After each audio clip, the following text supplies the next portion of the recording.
To initially fill your PGD2875, ensure that the driver is lying horizontally with the drive shaft propped until level. Leaving the driver unlevel will give you a false reading. Remove the oil dipstick. Add all of the oil from the provided pre-measured bottle of SAE 10W30.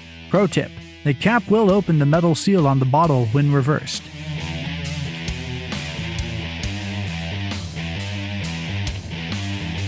Place the dipstick back in its housing without threading it in. Pull out the dipstick to ensure the oil level is only coming in contact with the tip. Reinsert the oil dipstick, threading cap until secure. For more information, visit TitanPostDrivers.com.